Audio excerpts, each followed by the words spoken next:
Chapter 15. I Talk with a Tempter.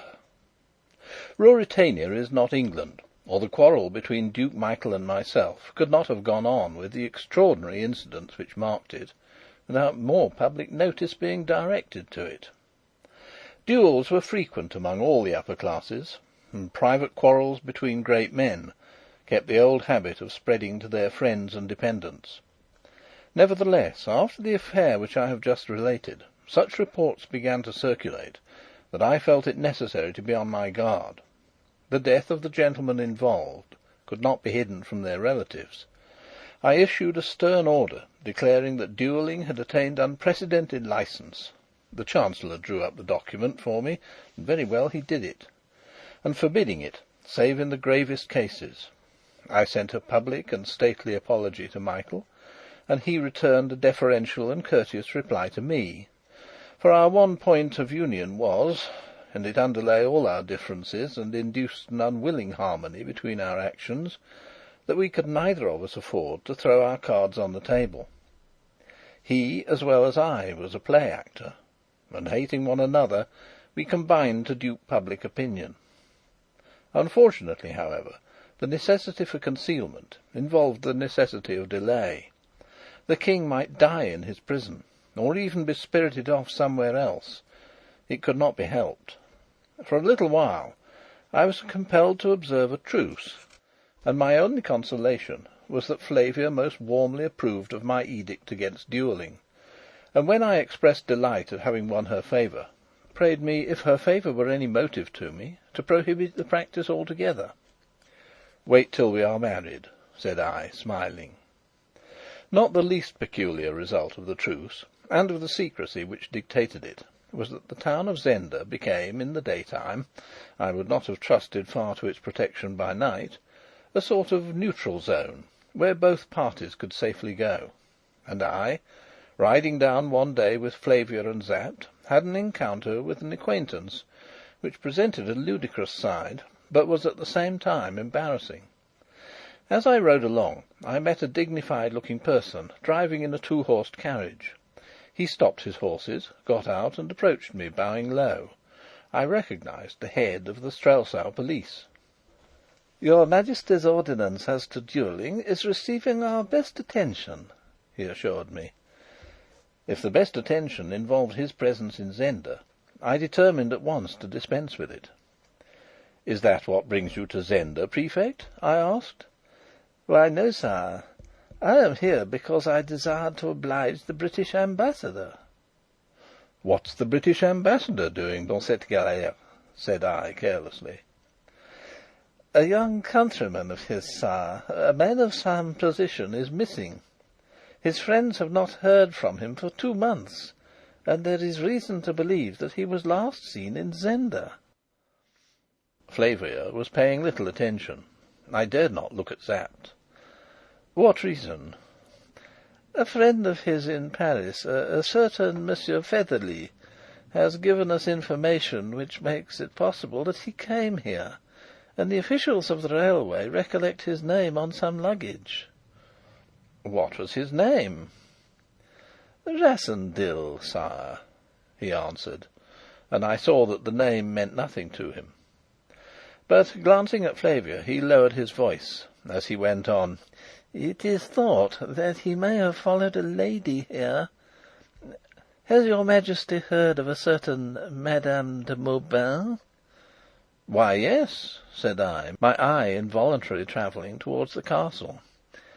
"She arrived in Ruritania about the same time as this Rassendyll."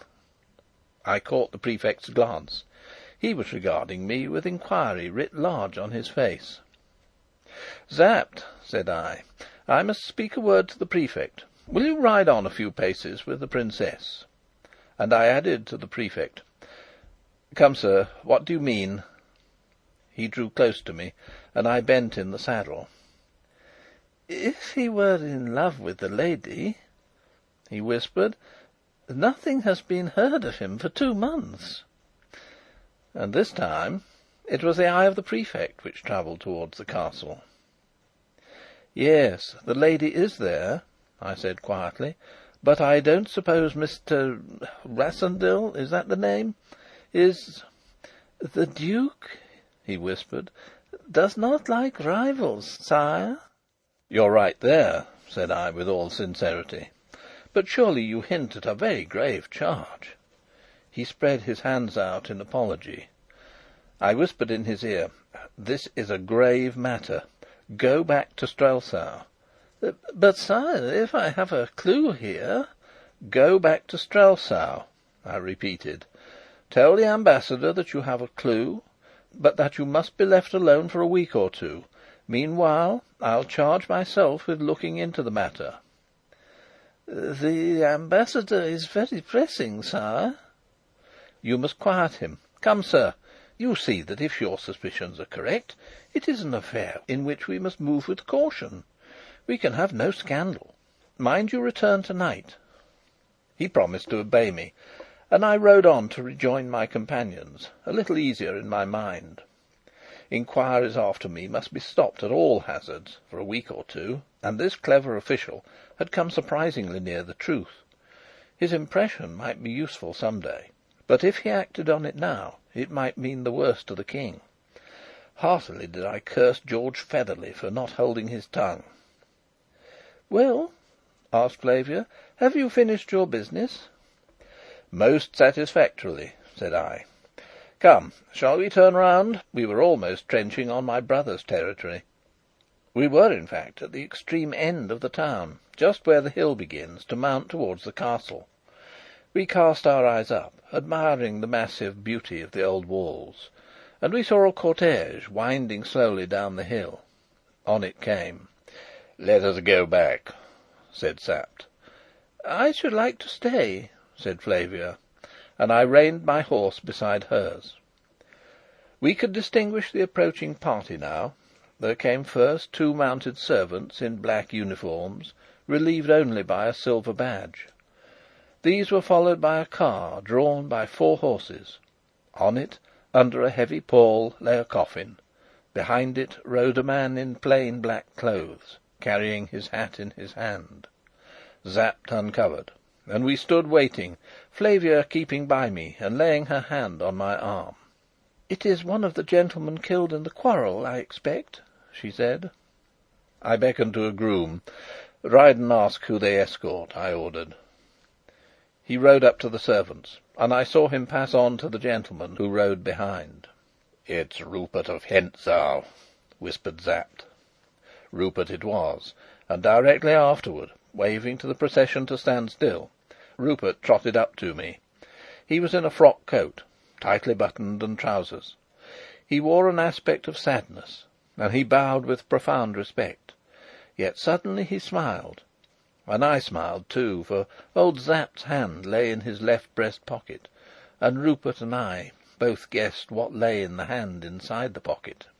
"Your Majesty asks whom we escort," said Rupert. "It is my dear friend Albert of Lauengram."